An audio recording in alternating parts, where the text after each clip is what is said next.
Now we've got more than 200 employees of one of the world's biggest publishers, Simon & Schuster, people whose lives should be devoted to the spread of ideas, have actually demanded the company not publish the memoirs of Mike Pence, Donald Trump's vice president, who actually seems a very decent man. Now, luckily, the company has told them to go take a hike. And Netflix has also defied its own staff who were complaining about an earlier special about, that mocked transgender activists, and they decided to go ahead and screen a performance of Ricky Gervais also having fun with trans activism. Here is some of it. Not all women. I mean the old-fashioned ones. The old-fashioned women. Oh, God. The ones with wombs. Oh.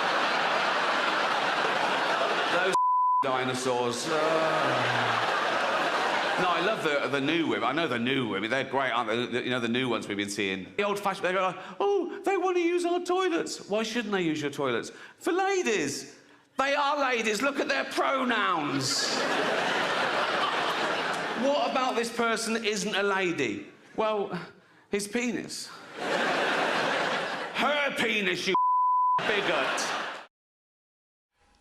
Now, I wonder what's going on here, Daisy. First, you had that special by Dave Chappelle on Netflix, caused a huge fuss. But now you've had Bill Maher, who's a left-wing comic in America, very prominent on TV, mocking the activism. And now this, by Ricky Gervais, also of the left. Is it rudeness? Is this rudeness to transsexuals? And is it now okay to be rude? Or is something else happening?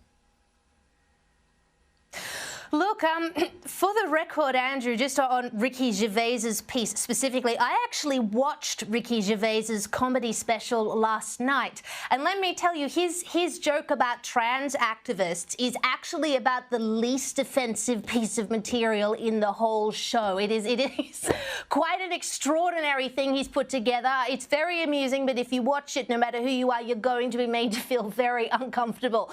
So it is interesting, as you say, that Netflix has gone ahead and put this thing on, given how incredibly woke they've been in the past, like unbearably woke. Remember a couple of years ago, in the wake of Black Lives Matter and George Floyd's terrible death, they got rid of Summer Heights High and Jonah from Tonga because they thought, because of the blackface element, of Chris Lilly, they were so woke. And now they've suddenly run this. I reckon, Andrew, something else is happening here. I think these companies have finally perhaps realized that the old saying of go woke and you'll go broke does have some truth to it. I mean, in the case of Netflix, for instance, I think they lost subscribers this year for the first time in like 10 years. People are simply tuning out for whatever reason. So they've realized that, look, while, okay, they'll cop some screaming from their activist employees and they'll cop some screaming on Twitter from the kind of woke Twitterati, they are a very noisy, intimidating bunch. But at the end of the day, they are a minority.